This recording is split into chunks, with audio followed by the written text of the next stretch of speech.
Hello, Mike. Hey, sound. Hey. Kikita ko siya. Makikita ko. Hindi. Yan lang. Yan na. Bilang ka. 1, 2, ganun.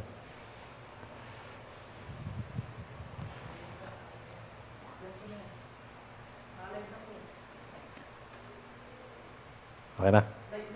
Okay, isang magandang gabi po sa ating lahat.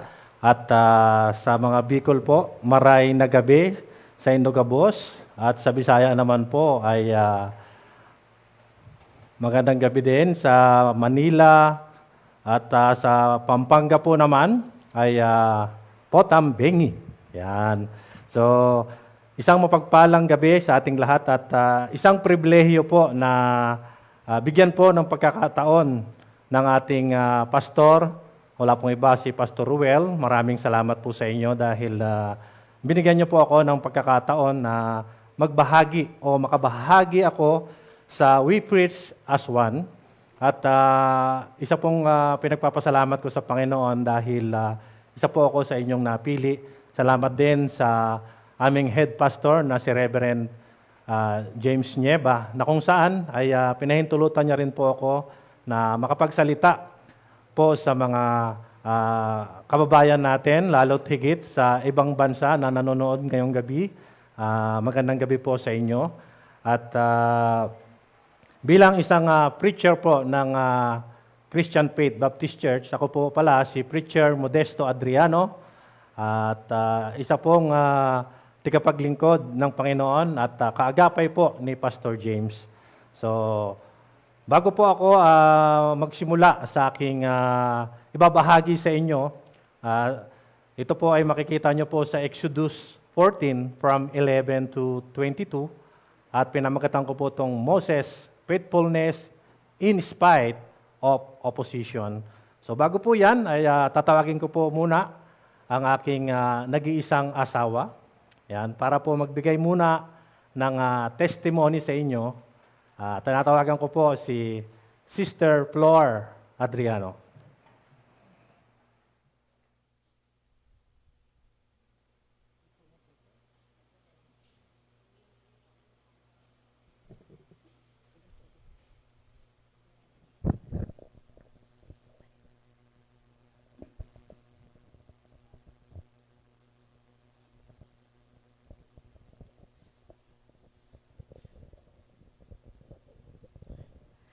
Ayan na.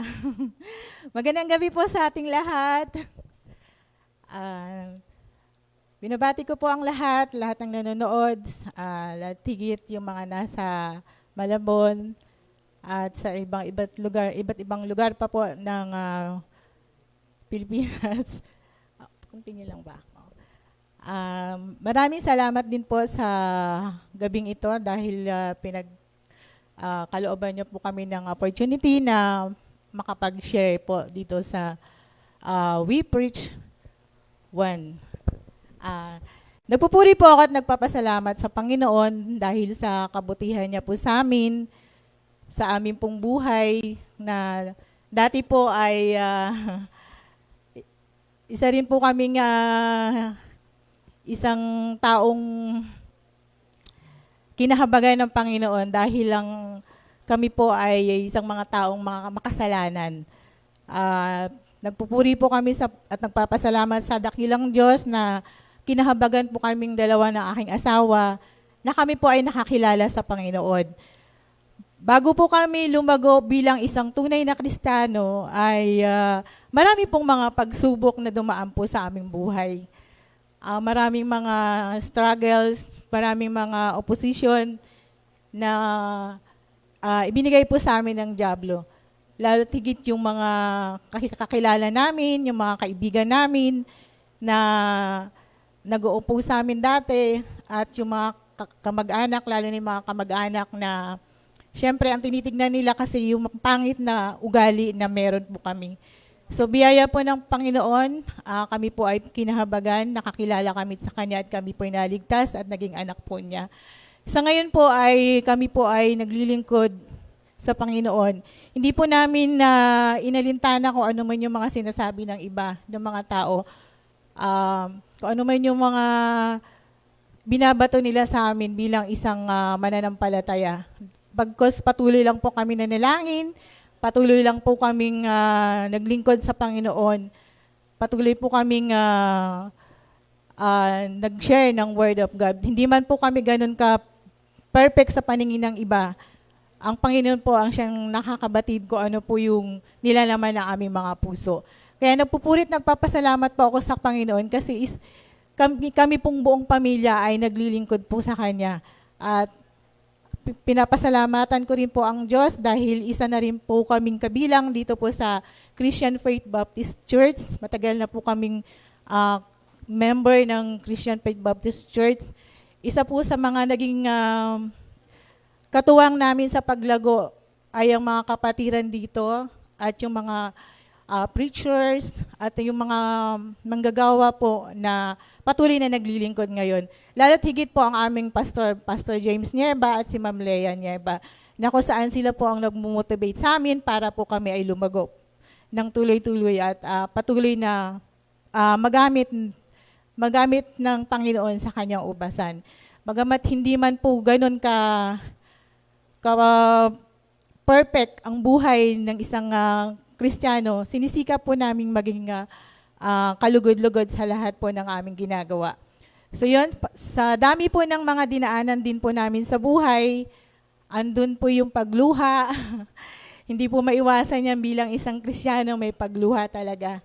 Siyempre, dumating din po sa punto na sinubok din po kami ng Panginoon na namatay din po yung aming anak na panganay, na kung saan ay, siyempre bilang isang magulang, yan po yung dinadali sa atin ng Diablo para tumigil tayo sa ating paglilingkod at sumampalataya sa Kanya. Pero hindi po yun naging dahilan para hindi po kami magpatuloy. Pagkos naging kalakasan po sa amin ang lahat ng yun. At ang lahat ng mga kapatiran, mga kasama po namin dito sa aming kapilya, isa po sila sa aming buhay na nagpapalakas po para patuloy kami maglingkod. Nakasama po ang aking mga anak.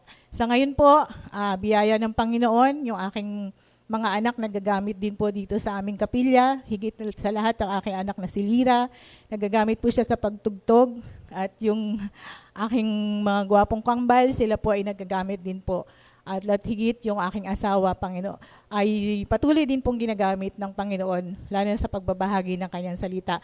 Sa ngayon po ay napakabuti ang Panginoon kasi nagamit din po siya at pinagkalooban ng trabaho sa munisipyo at doon po ginagamit po siya ng Panginoon para magbahagi ng salita doon sa mga tao po doon na kung saan ay kanya pong pinanghahawakan. Siya po yung head doon ng PSO, kaya nagagawa niya po ang lahat para i-share yung Word of God. Napakabuti ng Diyos sa buhay namin. Sa ngayon po sa nangyayaring epidemya sa ating bansa, magamat hindi man po kami ganun kayaman or hindi man kami yung pinagkalooban talaga ng kayamanan, pero may konti po kaming may pinagkaloob po ang Panginoon sa amin, ay nakakatuwang at nakakabahagi po kami sa pagbibigay ng ayuda po sa ating mamamayan, lalo tigit dito po sa aming lugar po ng Sampaloc. Kahit sa konting halaga ng pera, kapag meron pong lumalapit, ay nakakapagkaloob po tayo. At higit sa lahat, yung mga kamag-anak ko po, hindi ko man po sila mabigyan talaga ng sobra-sobra, pero kahit papano po, nababahaginganan ko po sila ng konting tulong yung mga kamag-anak ko po sa Bulacan. At napakabuti ng Diyos kasi hindi po sila pinahintulutan na magutom doon. Kung ba sobrang blessed po tayo dito, sobrang blessed po ang mga Kristiyano kasi may mga pamamaraan ng Diyos para makasurvive. Biro nyo, hindi po nawalan ng hanap buhay ang aking asawa. Patuloy po siyang ginagamit, naging frontliner po siya doon sa Tanay. Kaya yung blessing po nandun, syempre, mga frontliner, andun yung tulong na binibigay po ng mga mamamayan. Sila po yung mas nabibigyan ng blessing kada dadaan po doon sa mga checkpoint. At lahat higit yung aking anak din po, isa rin po siyang frontliner ngayon doon sa Kainta, yung aking anak na panganay. Isa po siyang sundalo, purihin ng Panginoon kasi iniingatan din po siya doon. At salamat din po sa Panginoon kasi Ah, nakakapagbahagi din po kami doon, yung church namin, mga supporter ng aming feeding ministry, nakapagbahagi po doon ng relief goods patungkol nga po doon sa aming mga pinipiding doon. Yung mga bata po doon, nabigyan po ng relief goods galing po sa ating church. So napaka-bless po nating mga Kristiyano dahil may mga pamamaraan po ang Diyos para matugunan yung mga pangangailangan. Lalo na't higit ngayon po sa nangyayari po ngayong epidemya ngayon na ito. So, ang panalangin lang po namin, buong pamilya talagang ay matapos na po ang lahat ng ito. Tapusin na po ng Panginoon kung ano man itong ipinapadanas niya sa atin. Alam ko po may plano ang Diyos, yung mga nangyayari po ngayon. Sa buhay namin ngayon bilang isang pamilya po ay nagkakaroon din po kami ng prayer time talaga. Ipinagpipray namin yung mga nangyayari po sa ngayon at napakabuti ang Panginoon kasi may mga tinutugon na po sa mga panalangin namin.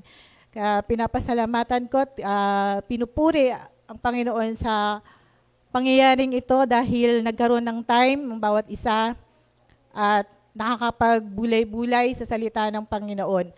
At salamat sa Diyos dahil hindi po pinapahintulutan na magkaroon po ng karamdaman at siyempre po, ayaw natin magkaroon ng ganong karamdaman. Ang dalangin lang po talaga natin ngayon ay mabalik na po sa normal ang lahat. Yun lang po at maraming salamat po sa inyong lahat.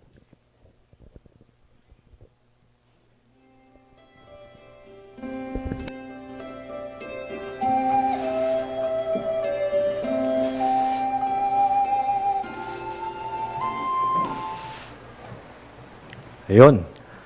Maraming salamat po sa nagbigay ng testimony. Ano po? At ngayon po magpapatuloy po tayo para po sa pag-aaral natin ng salita ng Panginoon. Ay babasahin po natin ang aking text patungkol po sa Exodus 14:11 to 22. At ito po ang sabi ng Panginoon. Sa Tagalog po, at kanilang sinabi kay Moses, dahil ba sa walang libingan sa Ehipto, kung kaya dinala mo kami rito upang mamatay sa ilang? Bakit ka gumawa ng ganito sa amin, na inilabas mo kami sa Ehipto? Di ba ito ang sinalita namin sa iyo, sa Ehipto, sapagkat lalong mabuti sa amin ang maglingkod sa mga Ehipto, kaysa kami ay mamatay sa ilang. 13, at sinabi ni Moses sa bayan, huwag kayong matakot, tumigil kayo at tignan ninyo ang pagliligtas ng Panginoon na gagawin sa inyo ngayon, sapagkat ang mga Ehiptyo ay inyong nakikita ngayon ay hindi ninyo uli makikita magpakailanman. Ipakikipaglaban kayo ng Panginoon at kayo'y tatahimik.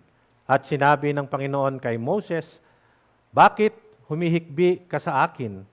Salitain mo sa mga anak ni Israel na sila'y magpatuloy na yumaon at itaas mo sa iyong tungkod at iunat mo ang iyong kamay sa ibabaw ng dagat at hawiin mo at ang mga anak ni Israel ay dadaan sa gitna ng dagat at ibabaw ng lupang tuyo.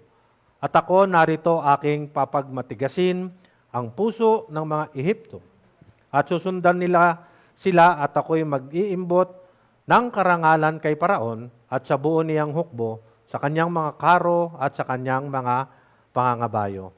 At malalaman ng mga Ehipto na ako ang Panginoon, pagka ako ay nakapag-imbot ng karangalan kay Paraon sa kanyang mga karo at sa kanyang mga nangangabayo, at ang anghel ng Diyos na nasa unahan ng kampamento ng Israel ay humiwalay at napasahulihan nila, at ang haliging ulap ay humiwalay sa harap nila at lumagay sa likod nila. Verse 20, at lumagay sa pagitan ng kampamento ng Ehipto at ang kampamento ng Israel at mayroong ulap na kadiliman. Gayon may binigyan nila ng liwanag sa gabi at isa-isa ay hindi nagkalapit sa buong magdamag. 21, at inuunat ni Moises ang kanyang kamay sa ibabaw ng dagat at pinaghiwalay ng Panginoon ang dagat sa pamamagitan ng isang malakas na hanging silanganan ng buong magdamag, at ang dagat ay pinapaging tuyong lupa, at ang tubig ay nahawi. 22.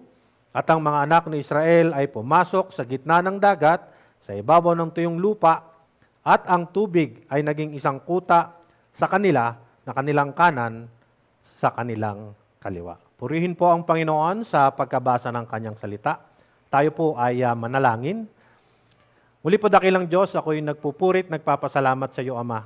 Napakabuti mo nga po sa amin, Panginoon, sa gabing ito, na kung saan ay meron po kaming gawain, Panginoon, na kahit po merong lockdown, Panginoon, na hindi kami makalabas, pero dakilang Diyos, napakabuti mo talaga sa amin dahil nakakapag-share kami ng Word of God, hindi lang po sa amin, sa aming mga kapatiran, maging sa ibang mga tao, sa ibang mga kaibigan, sa buong mundo, dakilang Diyos, na lahat na nakikinig o nanonood, Panginoon, dakilang Diyos, patuloy mong pagpalain sila, at lalo po sa mga lalabas sa aking bibig. Panginoon, ako po'y balutan po ng inyong makapangyarihang dugo. Itago nyo nga po ako sa inyong likod ng inyong krus, na kung saan kayo po ang makita, hindi po ang aking sarili. Dakilang Diyos, wala po akong kaalaman, wala po akong talino, Panginoon, kung hindi dahil sa iyo, Panginoon, ito po ay aking gagawin. Salamat, Panginoon, sa buhay nila Pastor Pio Tika, nila Pastor Ruel, sa lahat po sila Pastor Nimrod, at ang lahat po ng namumuno ng Higher Ground Baptist Mission at ang International Baptist Mission sa Malabon, Panginoon. Salamat sa buhay nila, Panginoon, na kung saan ay tinulungan mo po kami na ibangon, Panginoon, ng lahat ng Baptist family, dakilang Diyos, na magkaisa upang kami magkaroon ng as preach as one, Panginoon, upang ibahagi ang iyong mga salita. Hindi po, Panginoon, balakit ang virus na ito. Bagkus ito po yung naging magandang paraan pa ninyo, Panginoon, na kung saan ay bahagi namin ang iyong mga salita. Nawa, Panginoon, samahan mo kami ngayong gabi sa aming pag-aaral, at nawa, hawakan mo ang gawa ng kaaway. Huwag po siyang makagambala sa amin, dakilang Diyos. Kayo po ang patuloy na humawak sa Kanya, at gabayan mo nga po ako, Panginoon. Maraming salamat, Panginoon, at ang lahat na ito ay pinabalik ko po sa iyo, ang papurit pa salamat sa pangalan ni Jesus. Amen. So, bago po ako mag-start ng aking pagbabahagi ng salita ng Panginoon, ay makakarinig po tayo ng special number na magsisimula po sa nag-iisa kong anak na babae. Yan, nag-birthday po siya nung last Saturday. At ito na po, ipi-play na po si Ma'am Lira Adriano.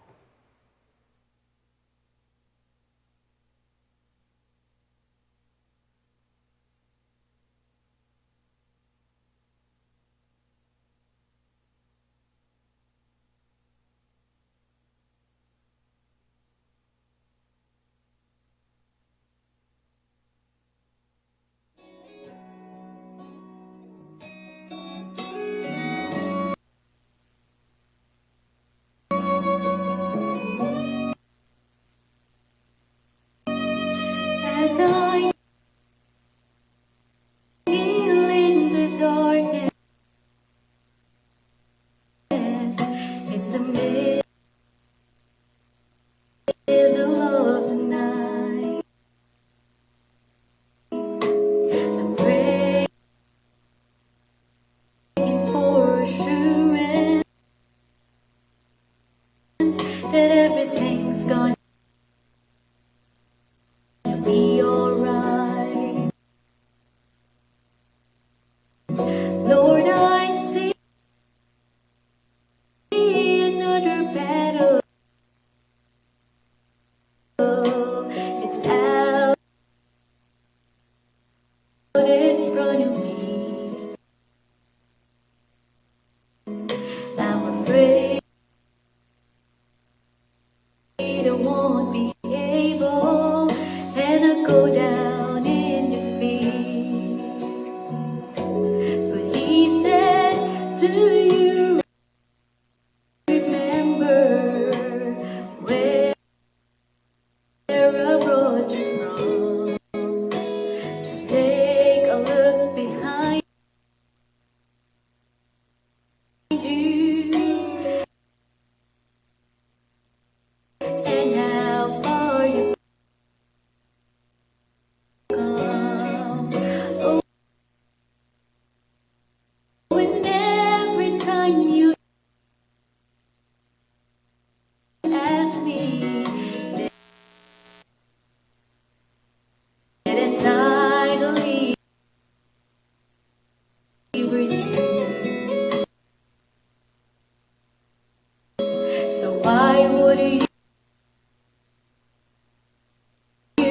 thinking that I wouldn't see you true? Didn't I walk on the water? And I calmed the raging sea.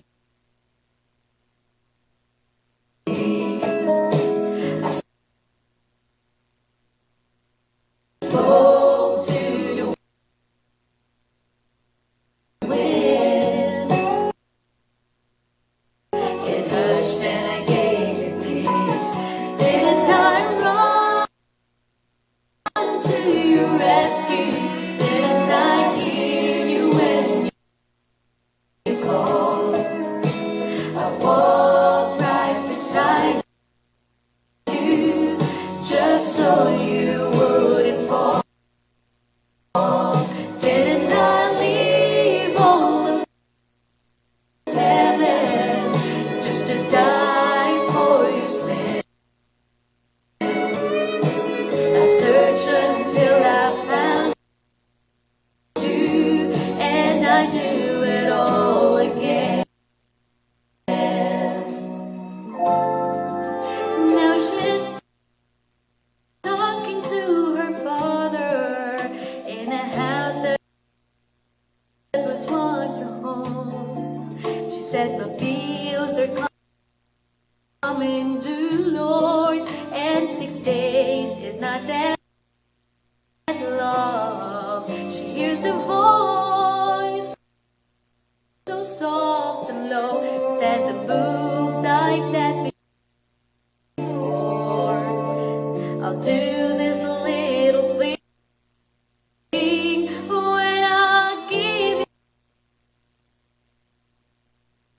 you so much more. Didn't I walk on the water? And I calmed the raging sea. I spoke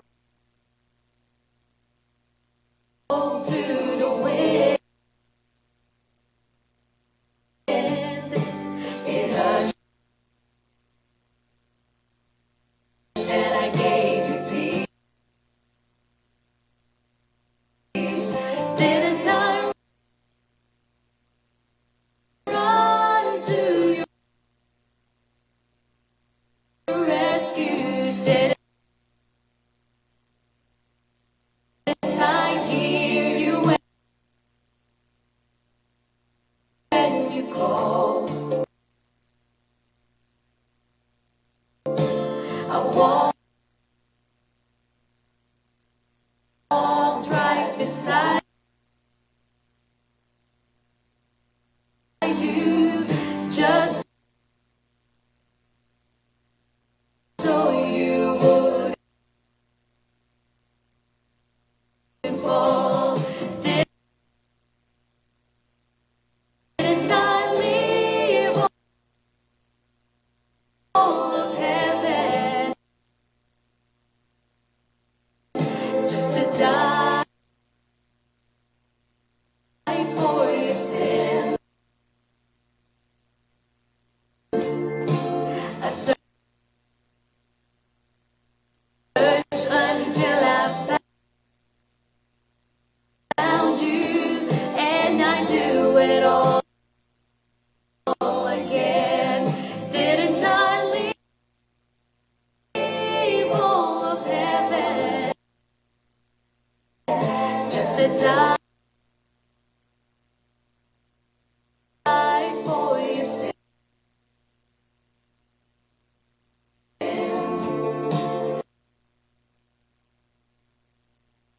I searched until I found you, and I do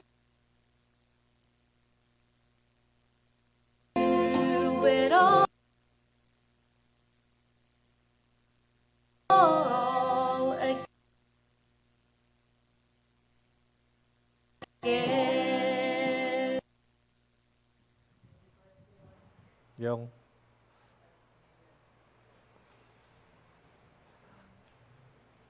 Yun, maraming salamat po kay Ma'am Lira Adriano. Ayan, medyo nagkaroon lang po ng problema technically yung ating internet, kaya po medyo nagkakaroon ng lal o puputol-putol. Ano po? Magpatuloy po tayo sa ating pag-aaral ng salita ng Panginoon. Ano po? At ang topic po natin ay Moses, faithfulness in spite of opposition. Ano po? Ito po si Moises ay ginamit ng Panginoon upang ang mga Israelita ay ilabas doon sa Egyptian. Ano po? Kung kaya nga sinabi na exodus, ay sinasabi po to exit. Kumbaga, pinalabas. Papalabasin yung lahat ng mga anak ng Panginoon ang mga Israelita sa Egyptian. Ano? Kahit ano, yung mga opposition na yan, ay pinilit pa rin ni Moses because yung kanyang faithfulness sa Panginoon ay ginawa niya ito. Bagkus wala nga daw siyang alam magsalita, hindi siya gaanong marunong magsalita, nagpaturo siya sa Panginoon paano gawin ang lahat ng ito. Ano po? Kaya nga po, pinilit ni Moses na palabasin yung mga Israelita sa Egyptian.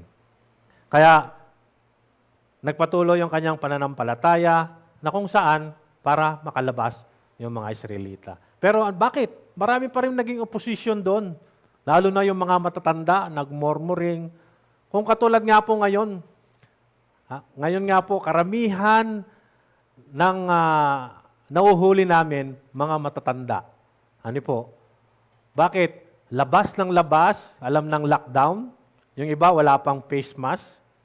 Yung isa nga, nung isang araw, may nahinold kami, 3 sila sa isang sasakyan o sa owner type jeep.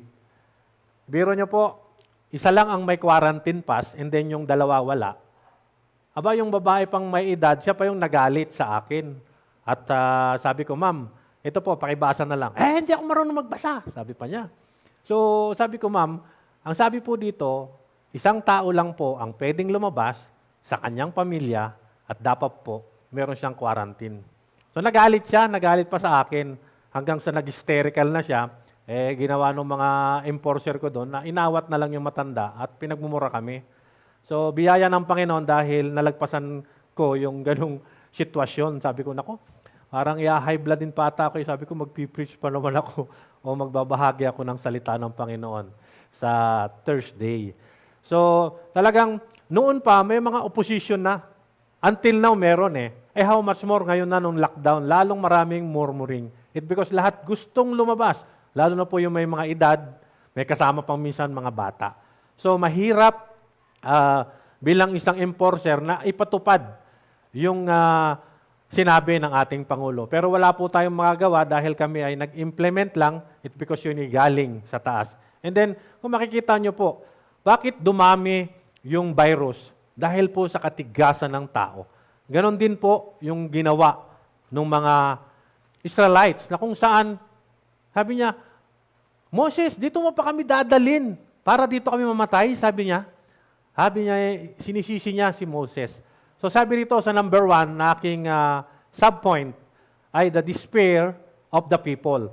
Sabi po doon sa verse 11 and 12, sabi niya rito, at kanilang sinabi kay Moses, dahil ba sa walang libingan sa Ehipto, kung kaya dinala mo kami rito upang dito kami malibing, sabi niya, dito kami mamatay sa ilang. Bakit gumawa ng ganito sa amin at inilabas mo kami sa Ehipto?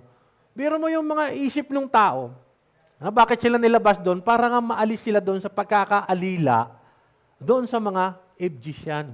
So napakahirap ng papel dito ni Moses. Parang hindi ko nga po, parang tama-tama po doon as enforcer ako. Ang hirap ipatupad dahil doon sa mga may edad na, senior citizen nga ako, sabi pa niya. So, minsan nakakaroon ng debate minsan talagang kailangan na kapag mapagpigil tayo, lalo na rin sa bugso ng damdamin. Kasi, siyempre, dahil yung iba, mga walang trabaho, walang makain, nakamatay daw sila sa gutom, ganon, marami silang murmuring. Pero dito, pinakita ng Panginoon yung kanyang mga kababalaghan na kung saan napayagan nga sila ni Paraon na para umalis doon sa Egyptian. So sabi rito, unang subpoint ko, sabi niya, the great fear and anger. So nagtakot yung mga Israelite. Natatakot sila, bakit inalis po kami rito? Bakit? Anong mangyayari? Mamamatay kami dito. Lalo na sa gutom. Lalo na ngayon, di ba? Yung iba sabi, mamamatay na kami sa gumutom. Kaya kami, ma'am, hindi tayo magugutom. Yung mga tambay nga, almost 1 year nakatambay. Walang trabaho, hindi nga nagutom. Ayun yung mga sinasabi namin doon dahilan sa mga may edad na yun. Pero nagpupumilit pa rin po sila. Ano eh? And then, dito naman sa pangalawa, subpoint ko sa despair, sabi niya, taking us to die in the wilderness. Dinala mo ba kami rito para dito kami mamatay? Yun yung mga takot nila. Mamatay, magutom. Grabe talaga. Kahit ngayon po, nangyayari yan. Mamamatay na kami. Galit na galit sila kay Marcos, ay kay Duterte. Ay, ang gusto lang naman mangyari ng presidente natin is, isa lang hinihingi niya. Huwag tayong lumabas ng tahanan. Ano po? Yun, hindi nila masunod, pero ang dami nilang hinihingi. Kailangan namin ng pagkain, kailangan namin ng ganito. Ang dami nga nagbibigay. Kasi kulang lang sila, saan? Sa pananampalataya. Pero si Moises, punong-puno siya ng faithfulness sa ating Panginoon, na kung saan ay dinala niya yung mga Israelites. Ano po? And then, ang pangatlo kong subpoints, is better for us to save Egyptian. Sabi nila, mas gusto pa nilang maglingkod sa Egyptian, na kahit na sila'y naghihirap doon, libre naman yung pagkain. Imagine that. Di bali daw sila'y maging alila. Talagang itong mga tao talaga, kapag nasaan yung kaligayahan nandun sila, kasi because yung flesh. Hindi nila iniisip na pag tinanggal sila ng Panginoon doon, mas makikita nila yung biyaya ng Panginoon. Yun minsan yung nagkukulang sa tao. Di ba po? Hindi nila muna unahin yung pagkakatiwala sa Panginoon. Dapat yun muna yung inuuna nila. Hindi muna minsan nauuna yung takot. Yun ang problema dito sa mga Israelites na kasama ni Moises. Ano po? At sabi pa doon sa Exodus 5:21 At sinabi nila sa kanila, kayo'y naway tunghan ng Panginoon at hatulan, sapagkat ang aming katayuan ay ginawa mong nakamumuhi sa mga mata ng Paraon at sa mga mata niya ay mga lingkod ang naglagay ng tabak sa kanila, kamay upang kami ay patayin. Miro mo. Talagang hindi malaman na ngayon ni Moses anong gagawin niya, kaya palagi siyang nakikipag-usap sa Panginoon. Ganyan talaga pag may mga oposisyon, nanghihirap. Dito na lang sa church, kung ano yung sinabi ng pastor natin, ito yung gawin. Hindi mo na, sa amin as a military noon obey first before you complain. Pero sa Panginoon, hindi pwede yun. Kailangan, kailangan mo na sa Panginoon, obey first, never complain. Yan dapat ang isang tatak ng isang Kristiyano. Ano po? So hindi lang yung mga tao ay nag-despair o nag-murmur kay Moises. Ito pa yung sinabi ni Moises doon sa pangalawang puntos ko po. The declaration of Moses. Kumbaga sabi niya, look up, sabi ni Moses. The Moses reassure that don't be afraid. Just stand where you are and watch the Lord rescue you. Sabi niya, tutulungan tayo ng Panginoon. Manindigan lang tayo. Kaya nga sabi rito sa subpoint ko, fear ye not. Huwag tayong matakot. Sabi rito sa 13, and ang sabi niya, at sinabi ni Moses sa bayan, huwag kayong matakot. Tumigil kayo. At tignan ninyo ang pagliligtas ng Panginoon na gagawin sa inyo ngayon, sapagkat ang Ehipto na inyong nakikita ngayon ay hindi na ninyo uli makikita magpakailanman. Fear not. Huwag tayong matakot. Sabi niya, magpatuloy lang tayo. Ito yung sinasabi ni Moises sa kanila. Dahil bakit matapang si Moises? Dahil meron siyang Panginoon. Minsan tayo, nauuna sa atin, fear lalo pag wala na tayong pera. Pangalawa, wala na tayong makain. Pangatlo, wala na tayong kaibigan. Minsan hindi tayo nakatingin lang tayo sa palibot natin. Dapat tumingin tayo sa taas. Dahil naghihintay sa atin na tawagin natin, na humiling tayo sa Panginoon kung anong kailangan natin. Di ba, sabi nga rin sa Genesis kinreate muna ng Panginoon ng mundo, ang lahat ng bagay, lahat ng kakainin, bago niya kinirecho yung tao. Ibig sabihin, inuna yung pagkain, yung kailangan ng tao, bago ginawa ng Panginoon ng tao. So ano pa yung kinatatakot natin? Di ba po? Kaya minsan, ang tao, ay nauuna kasi yung complain. Complain muna. Dapat unahin natin yung pananalig o yung faithfulness natin sa Panginoon. Kaya sabi ni Moses, fear not. Huwag tayong matakot. Di ba? Kaya nga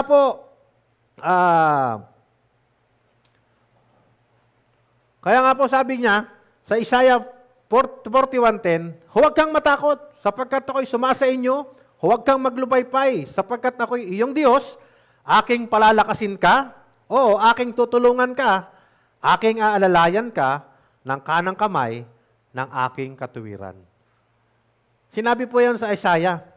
At sabi pa doon sa 13, sapagkat akong Panginoon mong Diyos ay hahawak sa iyong kanang kamay na magsasabi sa iyo na huwag kang matakot, aking tutulungan ka. So, tutulungan tayo ng Panginoon. Huwag lang tayong maglumbay. Minsan nalilimutan natin kasi yung Panginoon. May kwento nga ako dyan yung mag-ama, bibili siya ng prutas. Ang problema, wala yung nagtitinda doon.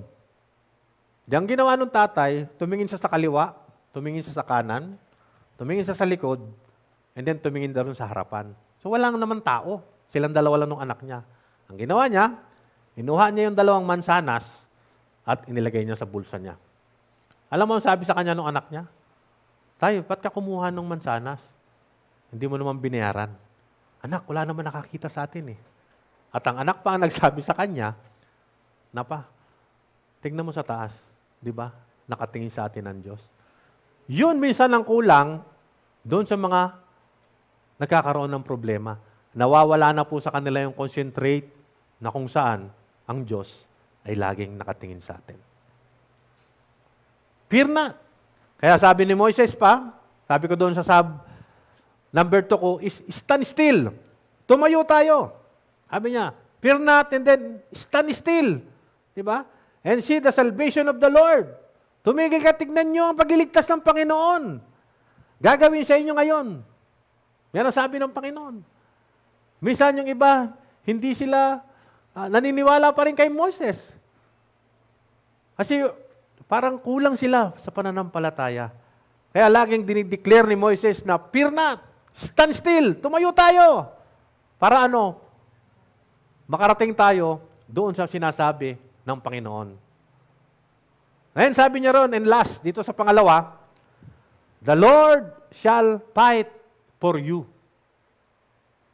Ipaglalaban tayo ng Panginoon. Bakit? Sabi niya pa dito. Tuloy ko, yung pagbasa ko sa 13. At sinabi ni Moises sa bayan, huwag kayong matakot, tumigil kayo, at tignan ninyo ang pagliligtas ng Panginoon na gagawin sa inyo ngayon.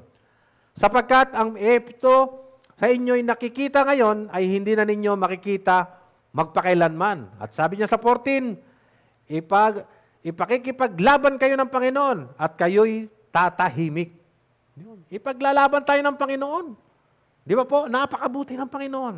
Kaya nga sabi niya doon sa 2 Chronicle 20:29, at ang takot ng Diyos ay napasa lahat ng kaharian ng mga lupain at ng kanilang mabalitaan ng Panginoon ay nakipaglaban sa mga kaaway ng Israel. Imagine that. Ang Panginoong Diyos mismo ang makipag-away kung merong aaway sa kanyang mga anak. Di ba po? Napakabuti ng Panginoon. Until now, sino po yung nakikipaglaban na yan? Yung ating mga pastor. Sige po, ang preach nila. Ibinabahagi ang salita ng Panginoon. Sinasabi yung mga don'ts and do's na dapat nating gawin. Pero ano nangyayari? Yung mga kalaban natin, alam nyo po kung alin? Kung noon sa wilderness, ang kalaban nila noon ay ang mga Ehipto. Ngayon, ang kalaban natin, mas matindi. Mga gadget. Cellphone, tablet. Meron po tayo niyan. Meron akong cellphone, meron akong tablet, pero dapat ito ginagamit natin upang ibahagi ang salita ng Panginoon. Hindi po para sa ML, labi nga lagi sa atin ni Pastor James. ML na lang ng ML. Kaya pala minsan, uutusan mo, anak, magsaing ka na. Yung pala kaya hindi makarinig, may nakasalpak sa tenga, na headphone. Paano ka nga naman maririnig? So yun po yung mga kalaban natin sa ngayon. Kung nung araw, kalaban nila ay yung mga Ehipto, ngayon kalaban natin. Matindi. Kaya nga po dapat maging matalino po tayo, maging wise tayo. Kung ano po yung ginawa ng declaration ni Moses sa mga Israelite, ay dapat ito po yung gawin natin. Lalo na po sa mga kabataan natin. Lalo na po yung may mga edad na hindi pa po nakakakilala sa Panginoon. Yan po minsan yung mahirap. Kumbaga sila na yung sinasabi na kandado, sarado sila, na Katoliko o galing dun sa dating relihiyon nila. Yan po yung pinakamahirap. Pero dapat hindi po ganon. Ang ipinipreach po namin ay ang salita ng Panginoon. Kahit ano po ang relihiyon natin, wala pong makapagliligtas sa tao na relihiyon kung hindi ang Panginoong Hesus. Yan lang po. Yan lang ang pinaniniwalaan ni Moises. Si Jesus Christ po. And then, hindi lang po, despair of the people, hindi lang po the declaration of Moses, at ang last po, ang sabi ng Panginoon, the directive of God. Ang sinasabi po, bakit, ano ba yung directive? Ang ibig sabihin po ng directive, ito po yung decree, o yung sinasabi na an official order given a person with a power by a government. Kung baka nung araw po, ang government ay si Jesus Christ. Yun yung sinusunod ni Moses. Ngayon po, sino yung sinusunod natin na directive? Yung sinasabi po ng ating Commander-in-Chief o ng ating President of the Philippines. Yun po yung sinasabi niya. Ngayon, ipinapasa niya yon kanino? Sa DILG, sa PNP, sa AAP, sa LGU, sa mga enforcer, sa barangay tanod. Yan po, dapat yan naman po yung sinusunod natin. Pero hindi po, ang nangyayari, ay nakikipag-away pa po yung ating mga kababayan. Ano po, imbis na sinabi na huwag kayong lalabas, kung lalabas man po, isa lang. Sa isang pamilya, isang lalabas, and isang quarantine pass. Yun lang po, hindi nila masunod. Pero pagka pinagalitan, binigyan sila ng disciplinary action, katulad po nung ginagawa namin, yung mga walang face mask, magkaangkas sa motor, walang quarantine pass, ibinibilad po namin sa araw, tapos pinapangaralan po ng aming MDR at ng aming PNP. Tapos pero iba po yung ginagawa po sa social media. Alam mo po nangyayari? Tinitira po ng social media yung ginagawa namin. Hindi naman po nila alam na para sa kanila po yung ginagawa namin, para po hindi na po kumalat yung virus na ito. Imagine, isa lang po ang pumasok na virus sa Pilipinas, pero ano na po ngayon? Malapit na pong mag 7,000. Imagine that. Ilan na po yung namatay na doktor natin na nagsakripisyo, mga frontliner. May mga pamilya din pong maiiwan yon. Di ba po? Kung hindi tayo susunod, ano pong mangyayari sa bansang Pilipinas? Katigasan ba ng ulo natin, katulad ba ng mga Israelita na naging oposisyon kay Moses? Dapat po wag na pong mangyari ngayon kasi nangyari na po noon. Kaya po ibinabalik natin, ipinapangaral natin, ano po yung nangyari nung araw, ay nangyayari po ngayon. Eh paano naman po yung mga maiiwan natin? Ano kaya? Magpapatuloy kaya sila sa pananampalataya? Magpapatuloy ba sila sa pakikipaglaban upang ibahagi ang salita ng Panginoon? Di ba po? Kaya sabi ng directive ng Panginoon, o yung decrease ng Panginoon, at sabi niya, go forward! Sabi niya. Sabi naman doon sa 15:16, ang sabi ng Panginoon, at sinabi ng Panginoon kay Moses, bakit humihikbi ka sa akin? Salitain mo sa mga anak ni Israel na sila'y magpatuloy na yumaon. Go forward! Magpatuloy lang tayo. Andyan po talaga yung minsan, pag sinabi na go, ay andun na kaagad kasi yung minsan, yung fear, sabi ko kanina, minsan andun na yung galit. Minsan ganun talaga eh.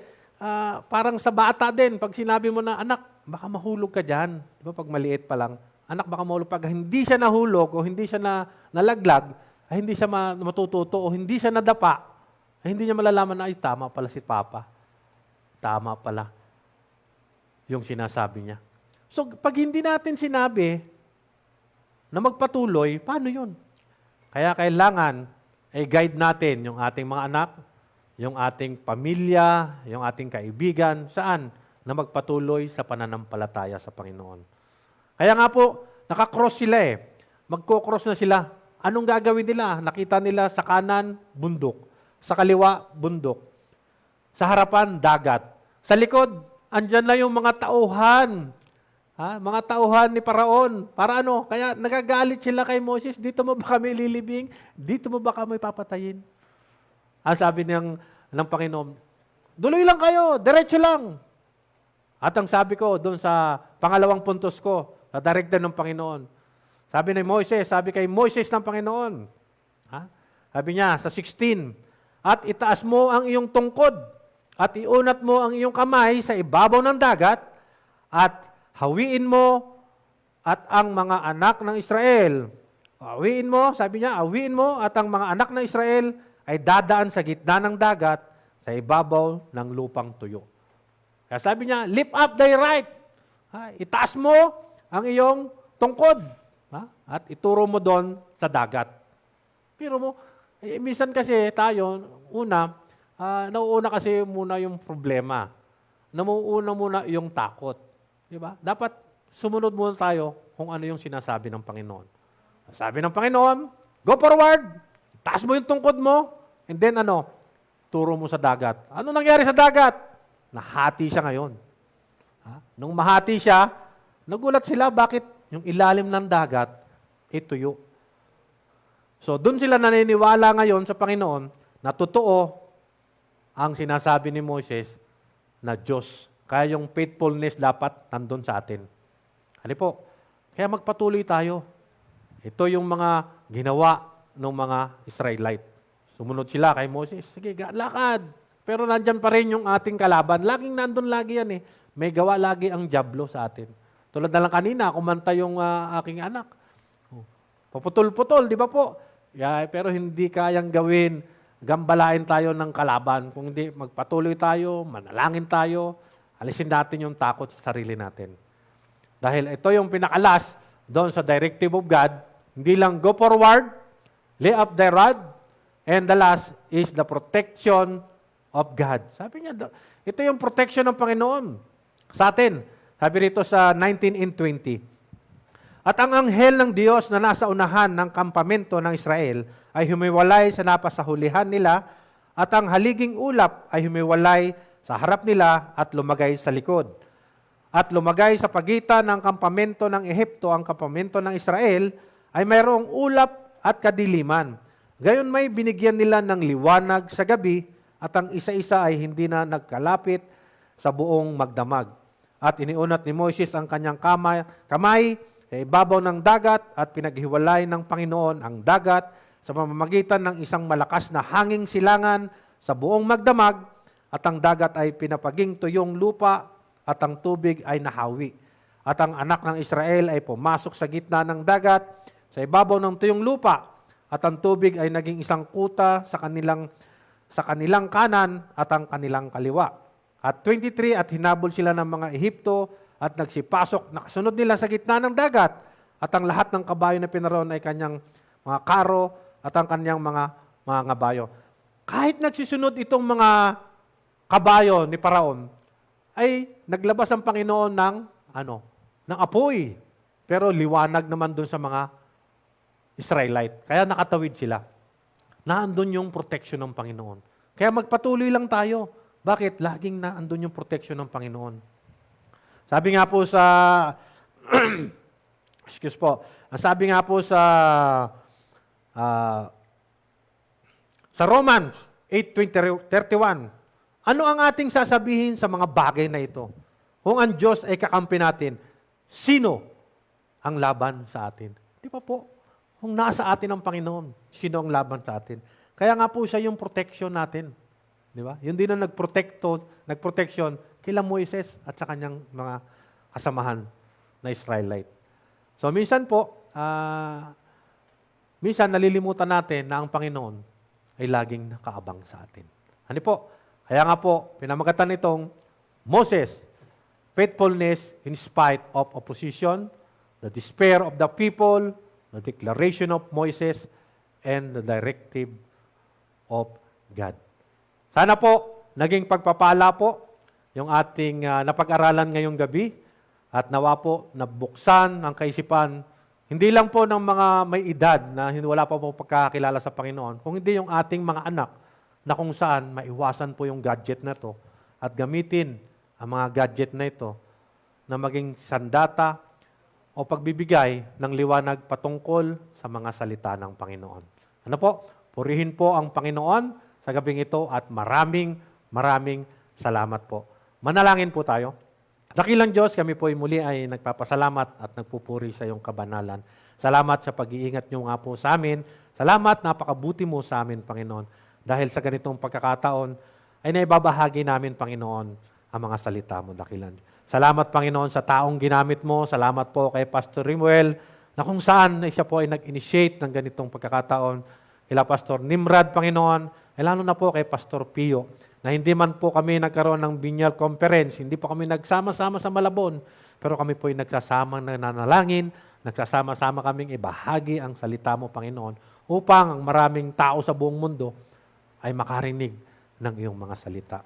Nawa dakilan Diyos, patuloy mong pagpalain din ang aming pastor, director ng Eastern Rizal, Pastor James Nieva. Salamat sa kanyang buhay. Salamat at pinahintulutan niya akong magsalita sa inyong harapan upang ibahagi ang kanyang mga salita. Salamat din po sa mga membro ng CFBC na nanonood ngayong gabi. Salamat po, napakabuti mo po, Panginoon, na kung saan ay binibigyan mo kami ng pagkakataon na mapakinggan ang ganitong mga salita. Salamat din sa mga pastor na nagsalita ng mga nakarang araw pa, Panginoon. Patuloy mong pagpalain din ang kanilang buhay at magpatuloy sa paglilingkod sa iyo. Salamat po ng marami sa iyo at nawa, Panginoon, yung may mga karamdaman ay bigyan mo nga po ng kagalingan at hawakan mo nga po, Panginoon, ang viruses na ito na hindi na po dumami o mabigyan pa po ng mga kumalat pa ito, dakilan Diyos. Silyuhan mo na nga po ang buong Pilipinas, ang aming bayan, Panginoon, at kayo po ang maluwalhati sa gabing ito. Salamat po ng marami, Ama. Sa iyo po ang papuri, sa iyo po ang pasasalamat. Ito po ang samod dalangin sa pangalan ni Jesus. Amen at amen. Thank you po. At ngayon naman po, ay i-recognize ko lang po yung mga viewers na mga nanood. Ano po? Marami pong nanood. At iisa-isahin ko po, ito po yung mga nanood sa gabing ito, lalo na po yung mga nasa ibang bansa. Ano po? At yung iba po ay mga dito sa Pilipinas.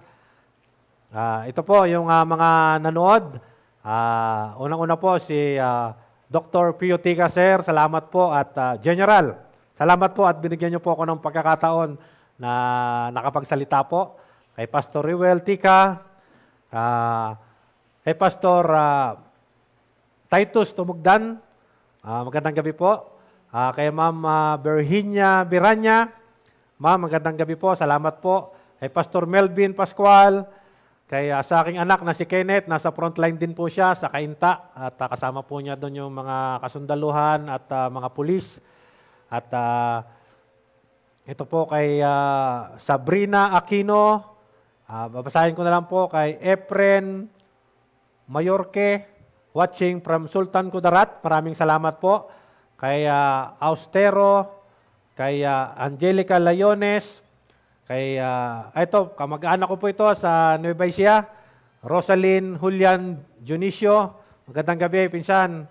At salamat at nakinig ka kay Ma'am Lea Nieva. Salamat po, Ma'am. At binigyan niyo ng pagkakataon na kami po ay nakabahagi ng iyong salita, ng salita ng Panginoon. Salamat at kami po ay patuloy niyong ginagabayan with Pastor James Nieva. Salamat po, sir. At kay Marivic Ulino, kay Bibian